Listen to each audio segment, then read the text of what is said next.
Tally కొండ్లు ఇరుచుకున్నాం, Tally కడ్డీలు ఇరుచుకున్నాం sir. కడ్డీలు ఇరుచుకొని కళ్ళు కిందికి ఇరుచుకున్నాం. రాసుకున్నాం సార్. 25 మంది మధ్యలో స్వామికి వెళ్తున్నాం. మా ఊర్లో ఆంజనేయ స్వామి గుడి అని ఉంది సార్.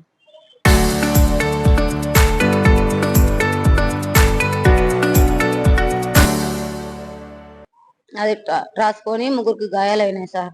టర్నింగ్ దిగే కాడ అక్కడ నుంచి టైల్ రాసుకుంది సార్. ముగ్గురికి అయినాయి సార్. పార్వతి, యమలత, ఆదిలక్ష్మ సార్. మధ్యలో స్వామి సార్. మేమలపాడు నుంచి మధ్యలో స్వామి పోతున్నాం సార్. 20 మంది సార్. మా వాయినే సార్. మహేష్ పేరు సార్.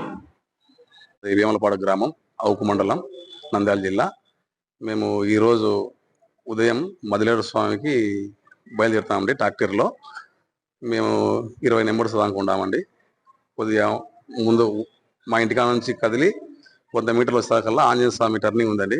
టర్నింగ్ కాడ మలుపు తిరగడంలో కొద్దిగా ఇబ్బంది అయ్యి ఆంజనేయ స్వామి గోడ రాసుకొని కాళ్ళకు గాయాలైనాయండి. 20 మంది ఉన్నామండి. బోల్ట్ ఏం పడలేదండి. ట్యాగ్ రాసుకుందండి. ఆపోజిట్ ఏం రాలేదండి.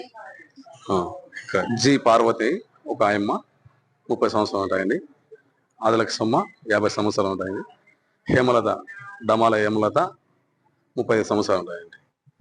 అంబులెన్స్ ఫోన్ చేశామండి. వాళ్ళు 20 నిమిషాలు టైం పడతా అంటే మేము ఆటోలో ఎమ్మడే తీసుకొచ్చామండి. ఆటో స్పాట్ ఉంది. ఇక్కడికి బడాంపల్లె గవర్నమెంట్ హాస్పిటల్కి వచ్చామండి.